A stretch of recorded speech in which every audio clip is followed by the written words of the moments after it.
Waalaikumsalam warahmatullahi wabarakatuh. Halo sahabat dakwah, alhamdulillah puji syukur kita panjatkan kepada Allah Subhanahu wa taala karena dengan izinnya kita dapat bertemu lagi di podcast yang penuh inspirasi ini.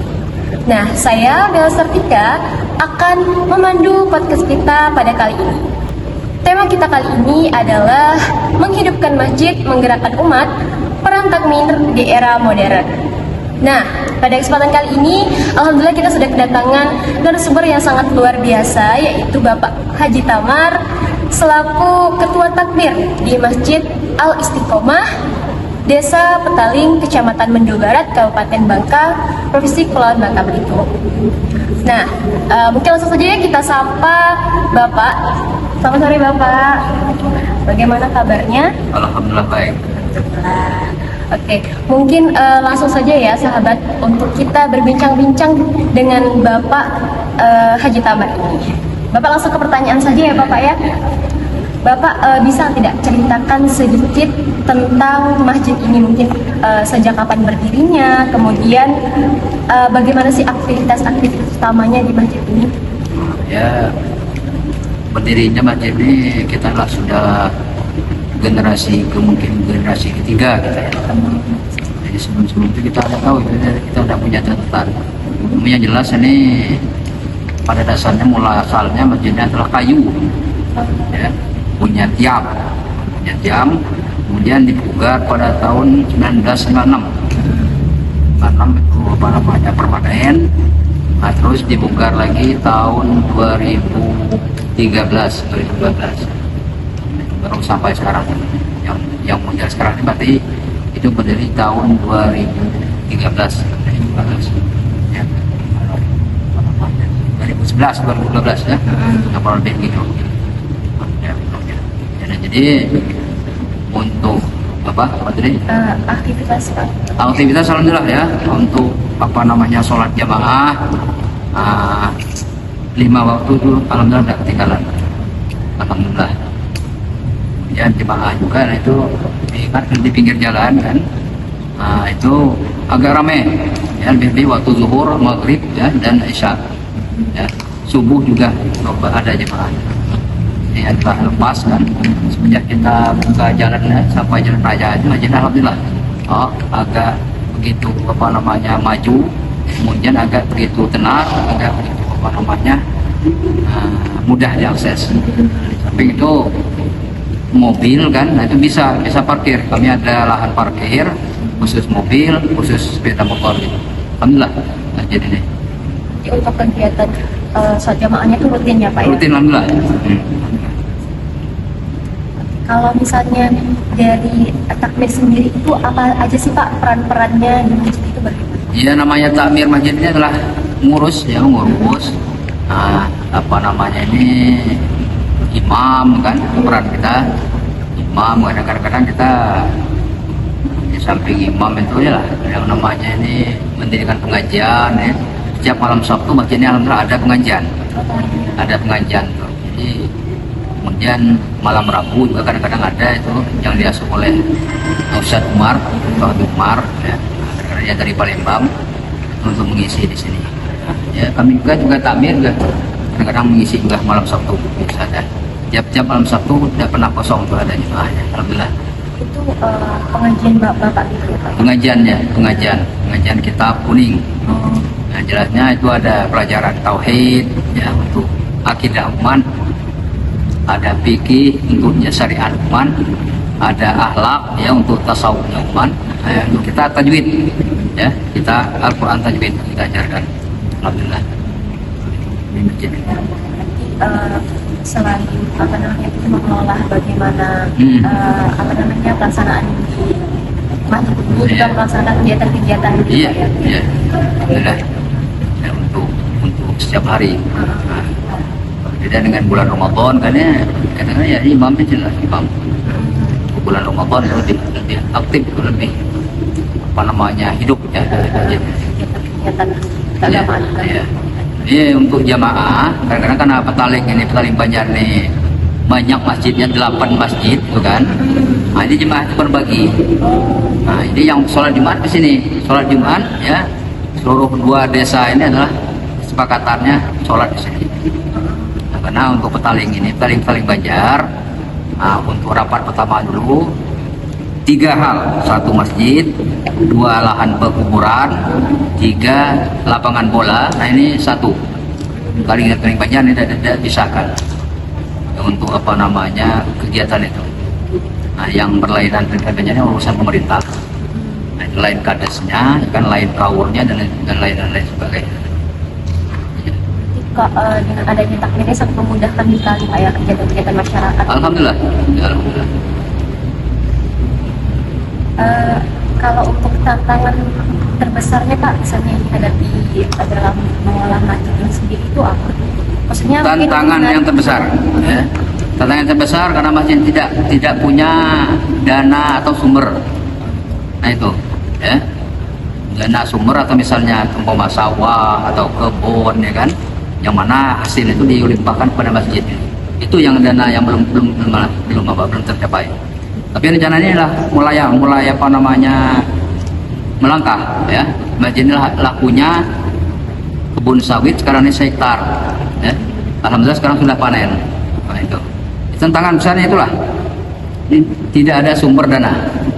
Cuman itu sumber dananya hanya ngemis setiap hari Jumat. Ngemis keliling itu kan. Nah, ini sebenarnya kita maklum ini ngemis setiap Jumat. Itulah tantangan untuk masjid. Untuk dana ini. Untuk memakmurkan masjid. Karena kita khotib kan kita bayar. Khotib Jumat lebih, imamnya kita bayar. Ya. Nah, muazinnya pun kita bayar. Itulah dari duit itulah. Oh, dari duit itulah. Itulah yang tantangan besar. Dia tidak punya sumber apa? Sumber utama untuk dana. Nah, ini. Tapi sedang diusahakan Pak. Sedang diusahakan. Semoga bisa berjalan baik Pak. Alhamdulillah. Ya. Amin. Nah, kalau untuk respon masyarakat sendiri Pak terhadap kegiatan-kegiatan yang ada di masjid ini diselenggarakan itu gimana? Respon masyarakat ya apa namanya bagus, ya. Nah kadang-kadang kita ini kalau ada kematian kita nganggung di sini kan, nganggung untuk perayaannya. Ada istilah bangka ini nujuk hari 7 hari, ya kan. Nah, kemudian yang lain-lain nih kalau musim-musim ramai kan, misalnya maulud, nah itu nganggung ini penuh. Lebih itu tak biasanya dulangnya talam kan, bahasa bangka ini talam atau tulang itu kadang-kadang lah masuk ke dalam ini. Ini kami siapkan teras padahal terasnya, ya, tapi keliling alhamdulillah penuh itu. Kadang-kadang dua baris. Ya. Jadi respon masyarakat berarti kan, baik. Oh, ya, kalau masyarakat merespon berarti ada yang nganggung kan. Nah, itulah alhamdulillah untuk itu. Masyarakat juga antusias Pak ya. Antusias alhamdulillah. Mendukung kegiatan-kegiatan. Ya, alhamdulillah. Jadi kalau untuk kendala dari pelaksanaan program tadi itu adalah dana dari sumber dana. Kalau dari SDM-nya Pak? SDM ini kita mulai nyetak kan, samping anak-anak kita suruh keluar belajar di pesantren kan. Nah itu di sini pun ada kita bangun TPA, bangun diniyah di situ jangan penagaan. Hanya harapannya untuk SDM nanti untuk mengisi masjid sampai kosong. Alhamdulillah banyak nih dari Petaling ini lah keluar koren ya anak-anak ini ya. Oke, ini sekitar 5 tahun atau 6 tahun ke depan kan ini setelah baca kan muazin, jadi muazin, mungkin jadi khotib, mungkin jadi bilal, harapan itu cara pengembangan. Nah, ini juga sampai mati, jangan sampai putus generasi. Teruskan anak-anak. Ya. Kalau untuk strategi sendiri Pak yang digunakan takmir ini, kalau misalnya mungkin ketika mulai redup kegiatannya gitu untuk menumbuhkan kembali misalnya. Mulai redup, bisa contohnya mana itu? Aku sih nggak misalnya dari pengajian mungkin jumlah orangnya makin sedikit. Iya. Jadi kalau misalnya itu strategi nama itu, ya kita kadang-kadang membangun majelis taklim di luar masjid. Nah, kelaknya baru kita arahkan ya kan, kita arahkan ke masjid. Biasa itu. Jadi di sana kita kali ini di timur itu ada pengajian, di barat itu ada pengajian, Di utara juga ada pengajian itu kita dirikan, ya. Di selatan juga ada pengajian. Nah itulah ya sebagai daya tariknya. Begini kalau nyari tahu kan kita bisa arahkan ke jemaah yang di luar. Nah, itu biasa pasang surut kan, pasang surut majelis taklim itu biasa. Pasang surutnya jemaah itu biasa itu. Lah, memang jadi kodratnya. Ya. Kadang-kadang malas gitu kan. Iya malas ya. Itulah. Inilah untung-untung kan kita selama kita khotib kita kasih, muazin kita kasih, bilalnya kita kasih, ya alhamdulillah aja tanggung jawabnya luar biasa. Itulah tolong-tolong nih kalau ada misal apa namanya kasih kami sumber dana, kasih kami misalnya sawah, kebun sawit, ya kan? Ini amal jariah kan, amal jariah misalnya ada yang banyak uang kan, banyak apa namanya, ada yang orang yang kaya kan, nah tolong itu kami dana sumber kami. Nah, ini jangan kasih ibaratnya ikannya, kasih kailnya. Iya. Nah itu Biar bisa mendukung. ya bisa mendukung ya, untuk sambil amal jariah kan, amal jariah itu.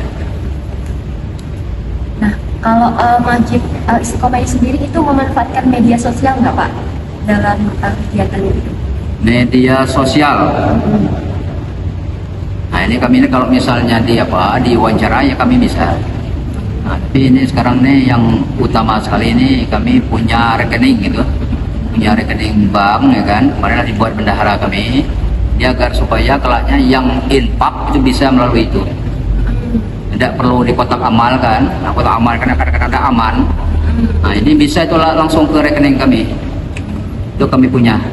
Ya, di bendahara kami itu Pak An Jalan Penagan, bisa dihubungi ya, bisa baru dibuat tuh dari BNI kalau tidak salah, dari BNI untuk apa namanya ya yang nak imbang, yang nak infak bisa itu jalan.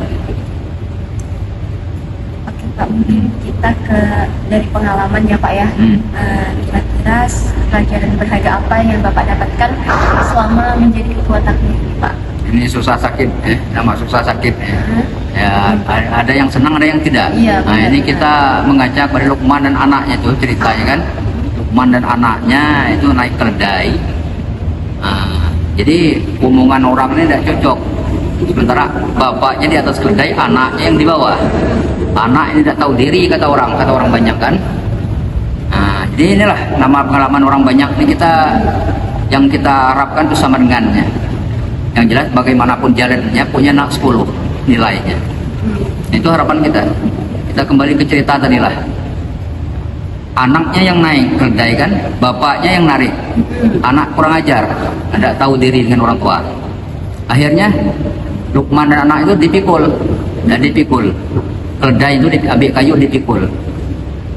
Lalu di pekat kampung, ini orang dua beranak nih tidak tahu menggunakan harta. Oh, itu salahnya, tidak manfaatkan harta. Ya, itulah. Nah itu. Jadi kita kalau kembali ke sana kita jadi adem, pikiran kita jadi senang, kan? Enak apapun ya omongan orang ya, masyarakat ini, nama kita jadi takmir pengurus ini. Ya pokoknya kita yang jelas kita terima masukan, kritikan, ya kan, bahkan apapun ya kita terima. Ya, untuk sebagai tantangan ini. Ya. Nah, itu untuk yang jelas kita harus sama dengannya 10. Kita berusaha sebaik mungkin. Ya sebaik mungkin ya, niat kita ibadah. Ya, walaupun ibadah. Dari masyarakat mungkin pandangannya ada. Iyalah ada itu, memang ada. Kita kadang-kadang lain karena itu masyarakat kan lain. Kita tidak jalankan kebiasaan orang, biasanya orang lah curiga bahwa kita itu mazhab lain, ya imamnya lain kan. Nah ini, tapi kita lah sebagai manusia, kadang-kadang manusia kan ya menyalahkan dia tidak belajar, ya kan? Dia ketemu kita belum, kadang-kadang masalah nih kan.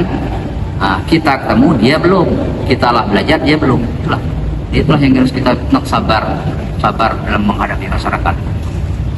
Ini alhamdulillah ya kan ini telah tercapai. Jadi pada tahun kita ini kurang lebih pada tahun 2004, 2005, nah itu kita disuruh ini, ya sempat kita sebagai ketua ini ya akhirnya lah percaya dengan kita. Ya, nah, alhamdulillah sekarang ini lah tidak ada apa-apa gitu. Bebas bicara ya, bebas ngomong. Pendapat. Ya bebas apa namanya memberi pendapat. Alhamdulillah. Bapak, kalau untuk harapan Bapak sendiri untuk masa depan masjid ini, khususnya untuk menghadapi tantangan-tantangan tadi itu apa saja Pak harapannya? Harapan kita masjid ini terus apa namanya eksis ya, terus baik ya, jemaahnya terus banyak. Nah, kemudian tata apanya kan ini setelah kita bentuk nih, sementara ini baru ada 3 ini. Sementara ini baru ada ketua, bendahara, sekretaris. Depannya rencana kita kelaknya ada apa namanya bagian keamanan, iya, bagian kebersihan ya kan, nah itu, dan lain sebagainya. Itu perlu struktur organisasi. Jadi alhamdulillah ini untuk masjid kami ini ya, dia tidak pernah kotor, alhamdulillah bersih terus luar dalam. Nah kami menggunakan strategi bahwa yang suka bersih ini perempuan. Makanya marbot kami ya, tukang sapu, tukang bersih apa ini perempuan. Itu digaji 1 juta sebulan 2 orang. Nah, kami itu strategi strategi untuk kebersihan masjid. Nah, ya. Selagi sebelum dibentuk itu kan? Ya lah ya sebelum dibentuk. Kalau divisi itu rencananya kapan Pak? Yang mana? Mau membentuk divisi kayak kebersihan? Secepatnya. Ini nunggu dana lah masalahnya nih. Kita nyuruh orang kelaknya dia apa dikasih kan zolim kita. Zolim kita ya. Kita ngasih orang nyuruh jadi khutbah, kamu khutib. Tidak dikasih apa-apa, zolim. Zolim kita. Nah, harus ada itu. Oh, iya. Pas kamu undang ke rumah. Nah, malam ini datang ke rumah saya. Apa namanya hari wafat bapak saya. Pulang tidak makan, tidak apalah. Apa perasaan kamu? Nah, inilah kita sebagai pengurus masjid inilah susah semua. Kalau yang dana inilah, ya dana inilah yang sangat ikut-ikutan. Ya sumbernya. Karena kalau sekarang ini kayak dana itu kayak nomor 1 gitu Pak ya? Iyalah nomor 1. Mau tak mau. Kalau khotibnya sementara ini baru hampir 200.000 sekali naik khotib ini. Imamnya 150.000 ya, sekali jadi imam. Bilalnya juga kita kasih. Nah, muazinnya 50.000. Itu untuk setiap maksudnya? Setiap hari Jumat. Hari Jumat. Ya setiap hari Jumat. Nah, jadi masjid ini butuh dana itulah 250, berarti 350.000, 400.000. Nah, kasih Bilal hampir setengah juta. Alhamdulillah ya, masuk ini kadang-kadang duit ini hampir 5 juta, 3 juta kadang-kadang sekali sholat Jumat ini masuk. Kan tidak habis besar itu, ada defisit kan. Nah, ya. Alhamdulillah lah, yang antusias kan bisa baca Yang ini terakhir Pak ya, untuk pesan apa yang ingin Bapak sampaikan untuk generasi muda itu agar kami lebih dekat dan juga aktif Pak? Ya, yang jelasnya salah satu yang mendapat naungan di hari akhirat nanti ya, seorang pemuda atau pemudi yang mereka pikirannya dan apa namanya keinginannya adalah memakmurkan masjid. Nah, ini dengan khawatir bagi pemuda pemudi yang sering memakmurkan masjid itu akan mendapat naungan dari Allah Subhanahu wa taala ya, salah satunya daripada 7 orang ya yang mendapat naungan di hari akhirat nanti, pada hari di mana tidak ada perlindungan, tidak ada payung, tidak ada tenda pada hari kiamat kelak. Alhamdulillah. Oh. Baik. Iyalah, sama-sama terima kasih. Tuhan sama-sama sehat badan, kamu pun selesai. Mudah-mudahan cepat selesai ya, cepat taman ya. Nah, itu alhamdulillah. Kita ke closing ya Pak ya. Ya. Baik teman-teman sahabat dakwah, mungkin cukup sekian podcast kita kali ini. Dari apa yang telah disampaikan dari bincang-bincang kami tadi, banyak sekali pelajaran yang bisa diambil khususnya untuk generasi muda ya Pak ya, untuk bisa lebih dekat dan juga aktif untuk menghidupkan masjid itu sendiri. Nah, untuk Bapak Aditama sendiri, terima kasih banyak atas waktu dan juga ilmunya. Semoga bisa menjadi berkah untuk kita semuanya. Amin, ya Rabbal Alamin. Saya Bella Sartika pamit undur diri. Jangan lupa terus saksikan episode kita yang selanjutnya. Mungkin kami akhiri. Wassalamualaikum warahmatullahi wabarakatuh. Waalaikumsalam warahmatullahi wabarakatuh.